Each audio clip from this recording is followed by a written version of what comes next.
CBS. This is the CBS Evening News. Dan Rather reporting. Good evening. New questions tonight about the ethics and conduct in office of President Reagan's longtime friend, political operative, and U.S. Attorney General Ed Meese. This time from high officials in the Justice Department itself. 6 of them quit today. Law correspondent Rita Braver is covering this latest turn in the Meese case.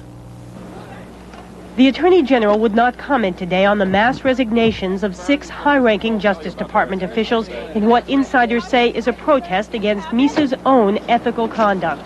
Arnold Burns, the number 2 man in the department, quit along with 2 of his top deputies, and William Weld, head of the department's criminal division, left with 2 of his top aides.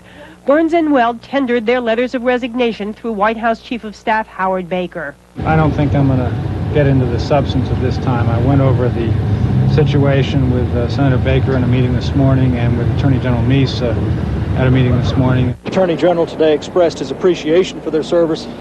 He also wished them well in any future endeavors that they might undertake. Sources familiar with the resignation said that Burns and Weld told Meese that they believed his own legal problems were impeding the work of the department, that morale is at an all-time low, and the temple of justice is being desecrated.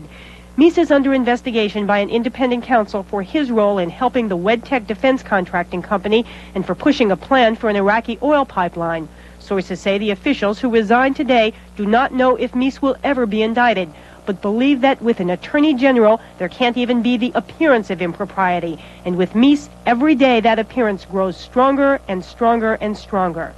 And there are questions of new improprieties. CBS News has learned that the independent counsel has issued subpoenas trying to see whether longtime Meese friend E. Bob Wallach used improper influence to help Mrs. Meese get a job with the Multiple Sclerosis Society of Washington.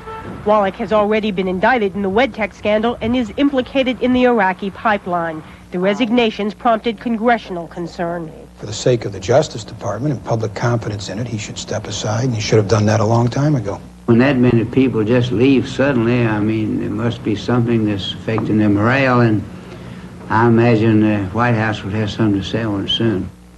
But Meese's staff says he has absolutely no plans to step down, even with rumors of more resignations to come, Dan. Thank you, Rita.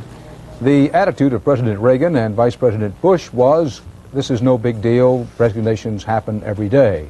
Our CBS News White House correspondent Bill Plant is standing by at the White House. Bill, is that what they really think?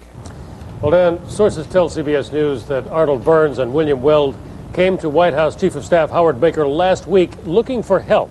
They explained to him their concern about Meese's legal problems sapping the morale over at the Justice Department, and they asked him if the administration would be willing to pressure Meese to step down. Baker explained to them that the president feels that Meese has been victimized by his political opponents and that they could expect no help from here.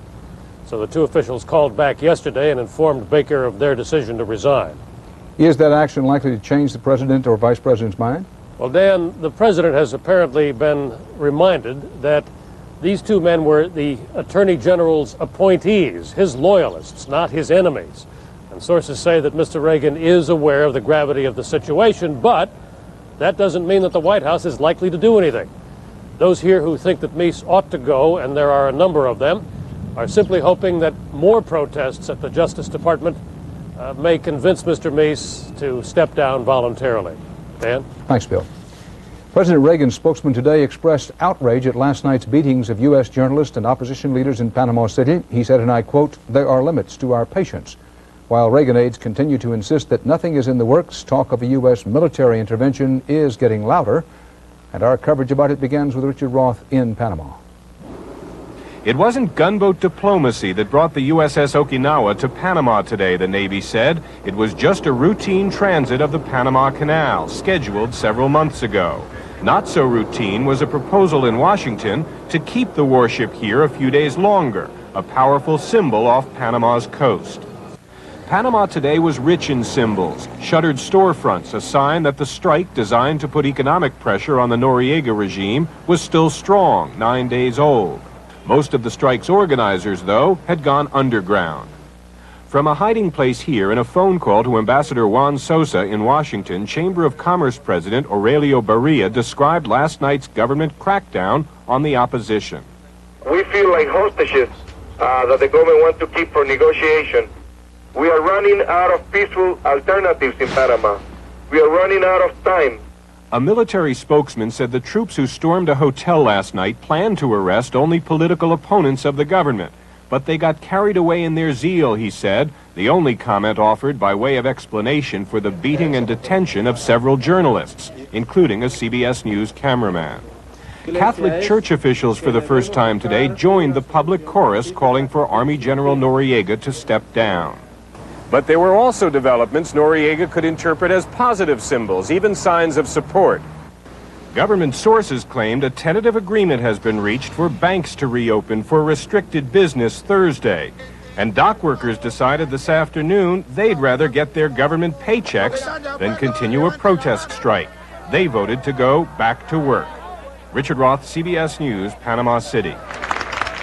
The Reagan administration faces the first ever request from Panama for a U.S. invasion to get Noriega out. Today, the ambassador from Panama, speaking for the Duvalier government, suggested a commando raid to arrest Noriega. That the moral thing to do is go in and get Noriega out. And if he's not going to do it on his own will, and obviously he's not thinking that way, he should be removed by force. At the White House, a national security planning group met to discuss American options, but for the moment, a U.S. invasion is not one of them. Still, White House spokesman Marlin Fitzwater said last night's beatings and arrests raised frustrations and made the U.S. more willing to look at all the hard options. The president was asked if the U.S. would move to stop the beating. Doing our best. And what the U.S. has decided to do so far is threaten Noriega. We remind those directing this crackdown that we take the welfare of U.S. citizens abroad very seriously. As always, we'll do what is necessary to protect U.S. citizens. The U.S. is avoiding military force because of a belief that economic pressures on Noriega have been effective, even if slow, and that an invasion would ultimately hurt U.S. interest more than it would help. The two factors that could change that approach: increased threats to American citizens and any threat to the Panama Canal.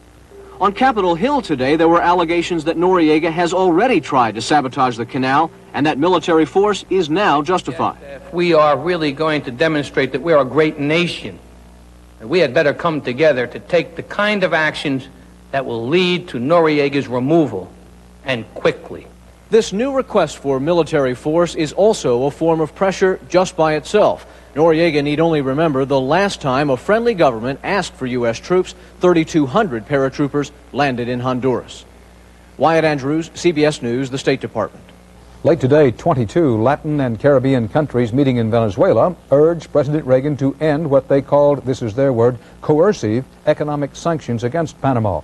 Those countries said they would consider a Panamanian request for economic aid. National leaders of the Assemblies of God finally agreed today on a punishment for television preacher Jimmy Swaggart, who has admitted to unspecified sins. The punishment is tougher than a sentence recommended earlier, but there are indications that Swaggart will be back in the pulpit sooner than church authorities wish. Frank Courier has our report. Disgraced TV evangelist Jimmy Swaggart lost today in his court of last resort. 200 Pentecostal clergymen who affirmed a vote to ban him from preaching for a full year, with 2 years of rehabilitation. It was a tough decision for us to deal with one of our peers, a man that's been respected by us and has touched so many people.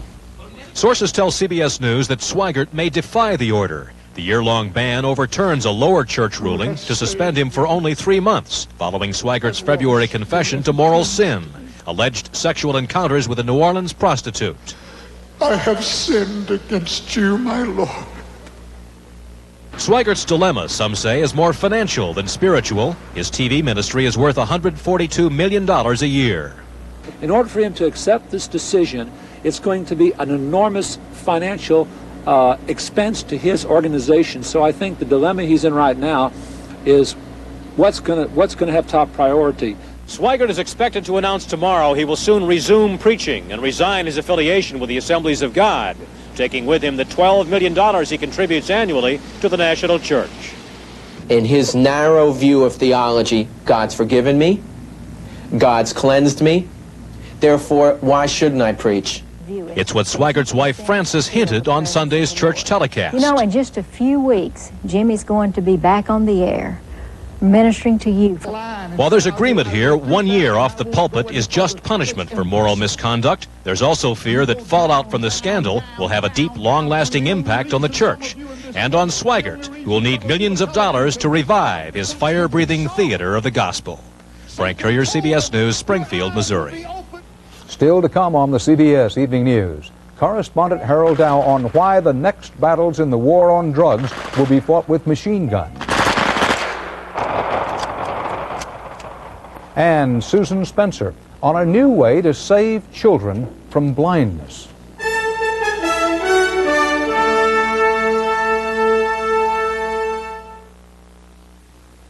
You've suffered through all kinds of diets and regimens, but if you don't get enough protein when you're dieting to lose fat, you might lose muscle.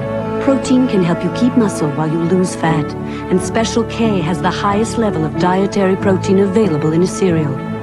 So one reason for including the under 200 calories Special K breakfast in a balanced diet is rather obvious. Special K. Keep the muscle, lose the fat. Wherever you are, trust the Texaco star up ahead. It's there shining bright. It's the sign that stands for the best for your car. And it's there standing by day and night. Up ahead, there's Texaco, star of the American road. Texaco.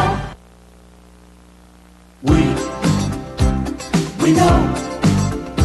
know how. It's the once-a-year Red Lobster Shrimp Festival, featuring the Shrimp Sampler and our enormous shrimp feast. Platters start at just $6.95. Kids for just $1.95. Now that's a shrimp festival. We know how you love shrimp. The Red Lobster Shrimp Festival. Try the Shrimp and Crab Leg Feast, just $10.95 on Fridays and Saturdays only. Moment of truth time for several presidential candidates today. Al Gore, needing to win somewhere, anywhere outside the South, took on frontrunner Jesse Jackson head-on. Michael Dukakis didn't. About Jackson, Dukakis continued to bob and weave. Against that backdrop, today's Connecticut primary. Dukakis needs to win it and win it big to stop talk that he's fading to a Jackson surge. Among Republicans, Bob Dole is out officially, withdrawing without any mention of his earlier public bitterness over Bush campaign attacks on him and his wife. First, our chief political correspondent, Bruce Morton, on the Jackson-Dukakis-Gore fight to come out of Connecticut, primed for key primaries later to come in Wisconsin and New York. The other candidates have to figure out what to do about Jesse Jackson. Albert Gore has decided on direct attacks. We're not choosing a preacher, we're choosing a president. And Gore went on to attack Jackson and Michael Dukakis as inexperienced. Jackson was campaigning in East Harlem when the Gore quotes caught up with him. We certainly should not discriminate against someone because they are a preacher, or a priest, or a rabbi. By then, Gore was speaking to a Jewish group, attacking Jackson on Israel and the PLO. I categorically reject his notion that there is a moral equivalence between Israel and the PLO. And I am dismayed. And I am dismayed by his embrace of Arafat and Castro. I assume that he is stimulated by his own status in the campaign to attack me. I'm stimulated to keep hope alive. Gore, who turns 40 this week, has decided to appeal to conservative white Democrats here. Running, one reporter joked, as a conservative and a member of Israel's Likud party. That may work. Jewish voters here still remember Jackson's Hymietown crack 4 years ago. What's it going to be? Star Wars? Or a Medicare program that provides affordable health care for senior citizens? What's it going to be? Michael Dukakis' strategy for dealing with Jackson is less clear. Dukakis is trying to be more animated and to show that he is a caring person. But take on Jackson? Asked if Jackson was experienced enough to be president, Dukakis said this. I'm not going to comment on that. And the frontrunner himself huddled today with some prominent supporters. There's Jackson, of course, and Stevie Wonder. And that bashful guy in pajamas, well, it's his house they were meeting at. That's Bill Cosby. The vote today was in Connecticut. Wisconsin is next week, but the battle for the big prize, New York, which votes on April 19th, is already well underway. Dan? Thanks, Bruce. Now more about the official end of the Bob Dole for President campaign from our chief Washington correspondent, Bob Schieffer. On Capitol Hill, where he has spent so much of his adult life, Dole made the obvious official. The Dole campaign was all over. You come to trust your instincts to tell you when it's over. And in my heart, I know that that time is now. The announcement came just 7 weeks after Dole's smashing win in the Iowa caucuses. To Iowans, Dole was one of us, a stark contrast to Bush, who often came off there as the imperial vice president. But the news that was so good for Dole as he left Iowa turned bad in New Hampshire. Bush aired this commercial the weekend before the New Hampshire primary, and it changed everything. Bush won big.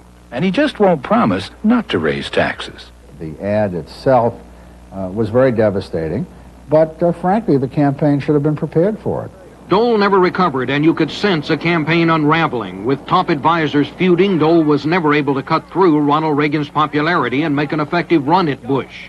He hung on through Illinois, hoping Iran-Contra would become an issue, but it didn't. People just said, we're for President Reagan. George Bush has been there with him all these 8 years. We're for George Bush. And today, seeing no chance to win, Dole too threw his support to Bush in the interest of party unity, but said he was leaving the race with head high. And I have been beaten before, and no doubt will again. But I have never been defeated, and never will be. So,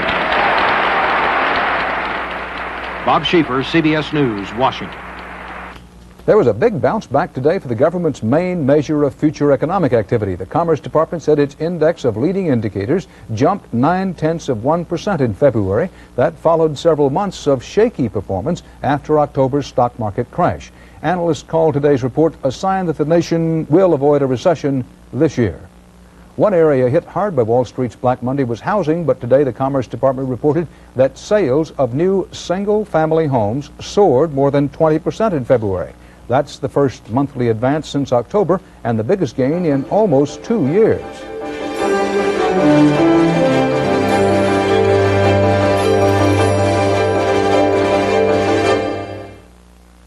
Why I like stovetop in a canister.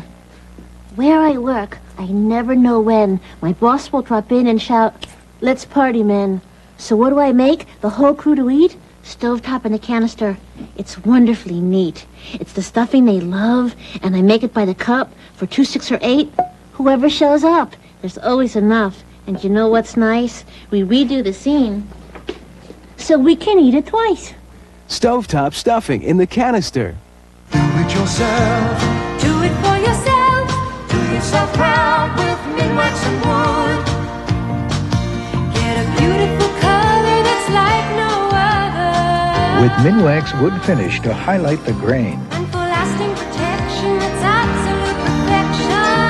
Top it with fast-drying Minwax polyurethane. It's easy. You can do it. You can do it. Do yourself proud with Minwax and wood. Moms sure know how to make life easier. Mine was always there for me. Like another mom I know. This mom, Phillips Milk of Magnesia. M-O-M. The laxative that helps your body work naturally for easy overnight relief. Would mom be harsh? No. And mom's even easier to take with this dosage cup. See? Mom knows just what you need.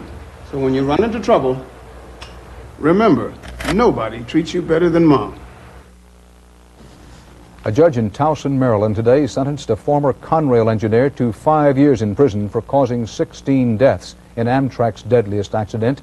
33-year-old Ricky Gates admitted to smoking marijuana on the train and failing to make the safety checks that might have prevented the collision in January of 1987. Gates was engineer of 3 linked Conrail locomotives that ran through a track signal and into the path of a speeding Amtrak train.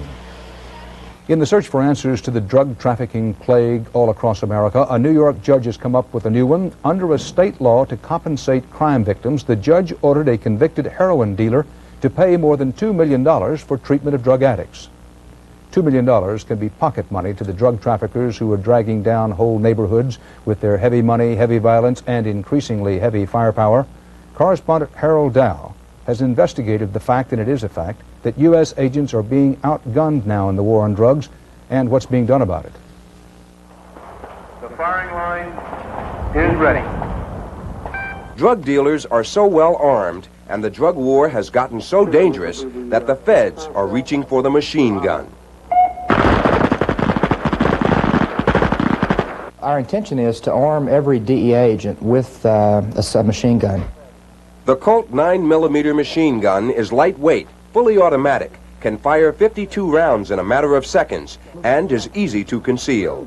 This Drug Enforcement Administration training tape shows how the weapon would be used in undercover operations that have become more dangerous as agents face heavily armed criminals. It's becoming a daily occurrence in law enforcement agencies where we have shootings going on. We had 18 assaults against DEA agents last year. 5 agents were injured in those assaults. 2 agents were killed. 2 more agents were killed in Pasadena, California last month when a drug deal went wrong. There was a series of gunshots, almost like firecrackers going off. Drug dealers are carrying automatic weapons and won't hesitate to use them. A kilo of cocaine is worth more to them than any of our lives right here. They're outlaws. They're outside of the law and they have no respect for it, no respect for human life. This is a semi-automatic version of the AK-47, which is an assault weapon of the Soviet bloc. That gun is one of some 83,000 illegal weapons confiscated last year. Uzis, Mac-11s, and even U.S. Army-issued M16s. This man deals in both drugs and guns, a combination police fear the most. There's a lot of money involved, and whoever gets in the way is gonna go. Times are changing and we must change with the times. Times are changing for police officers on the beat as well. Departments all across the country are switching to semi-automatic pistols. But some law enforcement officials worry that more firepower may not be the answer for local police. The police miss most of the things they shoot at. The nature of combat causes bullets to go awry. There are risk factors that should be looked at. Risk to the officers, risk to the public. But as the arms race continues to escalate on both sides, law enforcement officials say the war on drugs is certain to get more dangerous. Harold Dow, CBS News, Quantico, Virginia. Late word from Washington. House negotiators said this evening they've now agreed on a $40 million package of humanitarian aid to the Contra rebels and child victims of the fighting. This includes funding for a commission to verify the new Contra Sandinista ceasefire. This aid package is expected to go to the House floor for a vote as soon as tomorrow. Israeli soldiers reportedly wounded 11 Palestinians today, the first day of Israel's unprecedented isolation of the occupied territories. Streets in the Gaza were empty, with residents confined to their homes. Israel says it imposed the crackdown to prevent violence during a traditional Palestinian protest tomorrow. The Israeli army now says the crackdown could be extended indefinitely.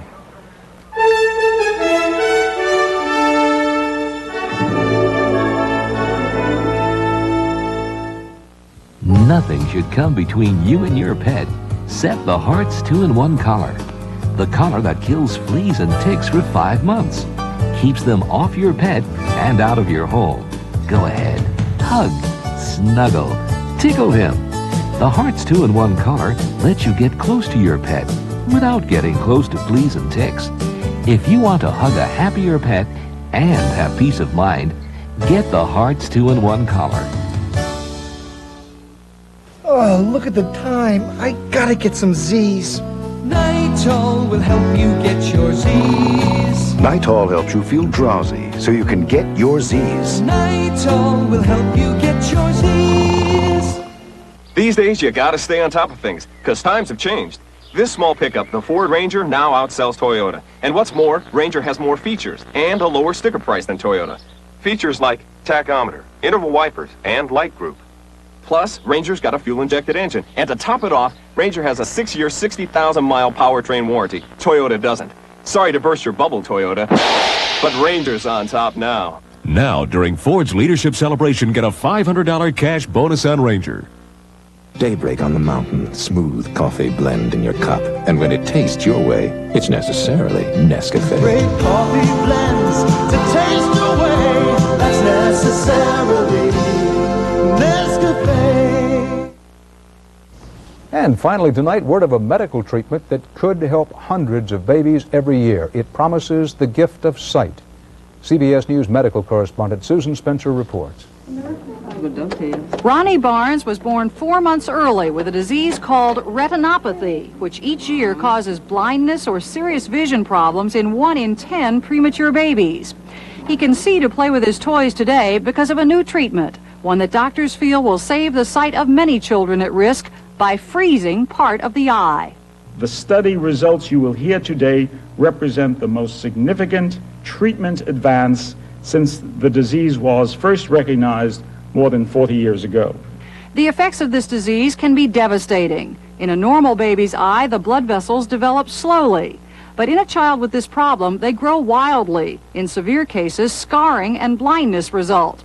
By using cryotherapy, doctors freeze part of the eye, stopping the wild growth and preserving the baby's sight in more than half the cases. The treatment should be offered routinely to all low birth weight premature infants that have the severe form of the disease.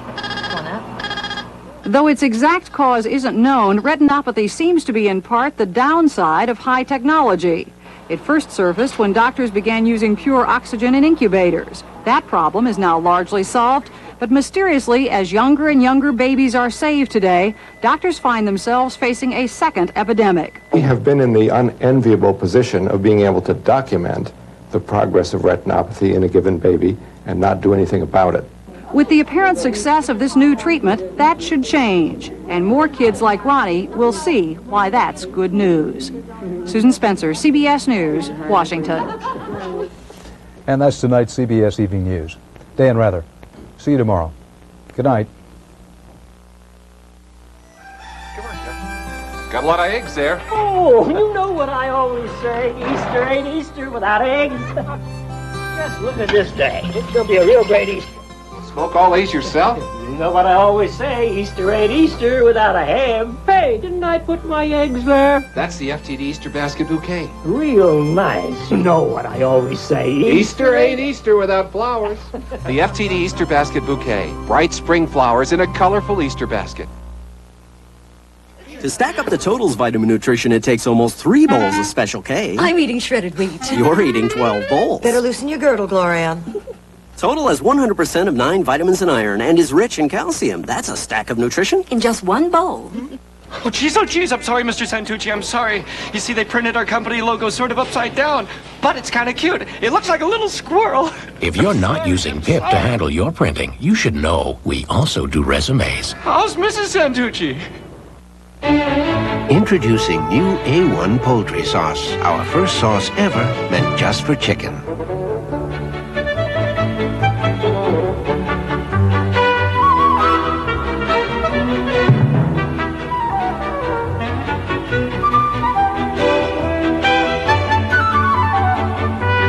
And because its herbs, spices, and fruit were meant just for chicken, new A1 poultry sauce makes the most of chicken any way you make it.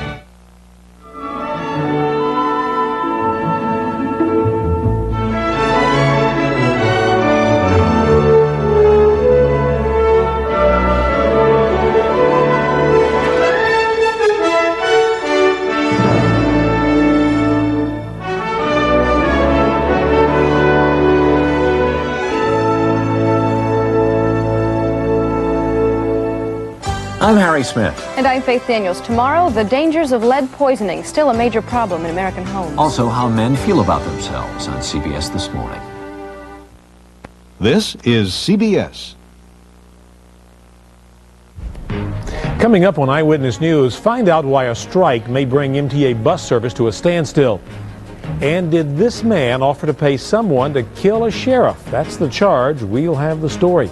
We'll also report on some students who are separated from their classmates because they're different. Eyewitness News is next. KDS Carl P. Mayfield. KDF is giving away this brand new Toyota. Show 'em Shanna, and you could win it tomorrow morning at 7:20. How? Put your radio on KDF. That's 103.3 FM. Then listen starting tomorrow morning at 7:20 for your chance